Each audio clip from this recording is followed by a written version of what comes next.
Hi guys and welcome to another video. In today's video I wanted to continue with my top 5 beauty products, and today I wanted to focus on highlighters. So if you haven't seen the first video in this series, which is my top 5 primers and foundations, then I will leave it up here somewhere so you guys can go ahead and check that out. Although these are in no particular order, I am going to start with the newest highlighter that I've discovered, and that is the Milani Strobe Light Instant Glow Powder, and I have it in the shade 02 Day Glow. I've been looking for a replacement for my Gilded Honey highlighter, and I've had a lot of people talk about this. Jaylin, who is a really wonderful beauty YouTuber, uses this. I picked it up recently. You can buy it from Beauty Bay if you're in the UK, but honestly, it's just the most stunning golden highlighter. The thing that I love most about this highlighter is that it literally melts into your skin. It's just so creamy and it really has no chunks of glitter or anything in it, but I'm actually wearing it on my cheeks today, and as you can see, it's just the most beautiful soft highlight.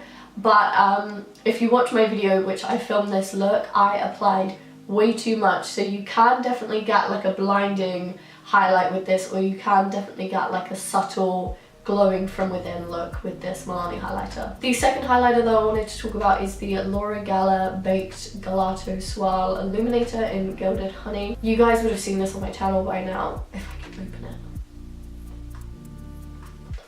As you can see from the pan, I have absolutely loved this highlighter since I got it.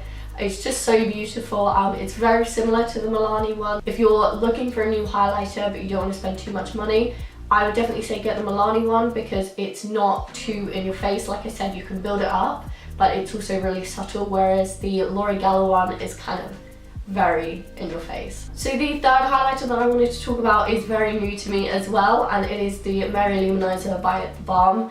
This is like a cult favorite on YouTube. Everyone uses this.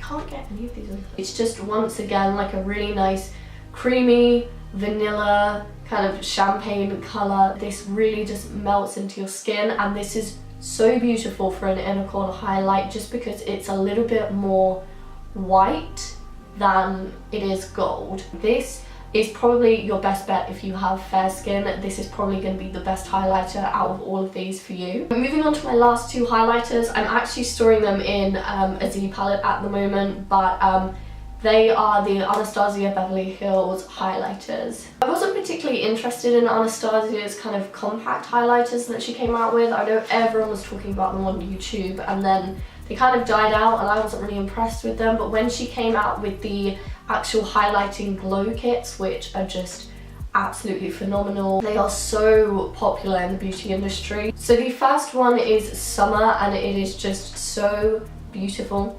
They smell really good as well. It definitely reminds me of the Mary Luminizer, but a little bit more chunky. I really wouldn't advise you guys to get this highlighter if you have a lot of texture on your skin, because the chunkier the highlighter is, the more that it's kind of going to accentuate that texture that you have on your skin. But side by side, as you can see, these are both very similar colours. The Mary Luminizer from The Balm and the Summer highlighter from Anastasia Beverly Hills. If you don't want to splurge on the Anastasia Glow Kit, then maybe check out the highlighters from The Balm. I know that they have tons of different shades in their highlighting range for different skin tones. This is just the one that works best for me.